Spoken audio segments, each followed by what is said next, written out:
kutia nia kwa kufanya jambo fulani, ima ni nia ya kheri au ni nia ya shari.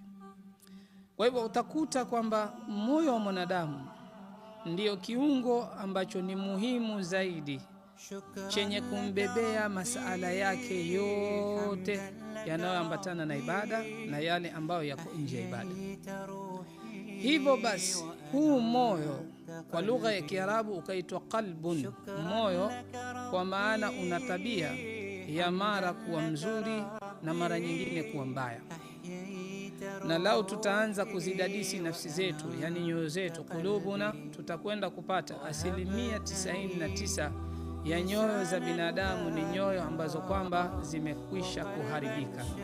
Hivyo basi Muislamu anatakiwa aitakase nafsi yake, aitengeze nafsi yake, kwa sababu kuitengeza nafsi ndiyo sababu ya kumfanyia mtu awe atakuwa anazifanya ibada zake katika njia ya kumridhisha Allah subhanahu wa ta'ala.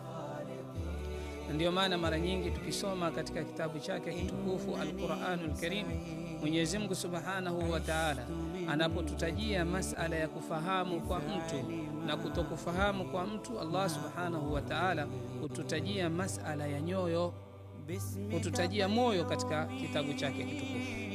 Na ndio Mtume sallallahu alaihi wasallam katika dua zake alikuwa akisema, ya musarrif alqulubi sarrif qulubana ala ta'atik, zisarifishe nyoyo zetu, zigeushe, zibadilishe nyoyo zetu, uziweke kwenye taa yako. Ndugu zangu katika iman, almushahidun alkiram ambao mnalitizama kwa wakati huu, nyoyo za binadamu kwa kuwa zinahitajika kutakaswa, tufahamu kwamba hizi nafsi au nyoyo ya mwanadamu ziko katika vitengo tofauti.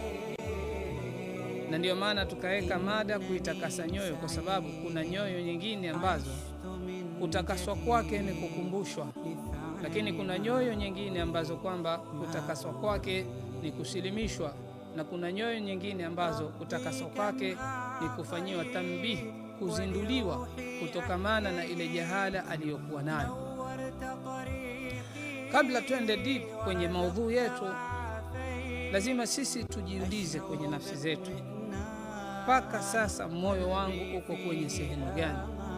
Uko kwenye sehemu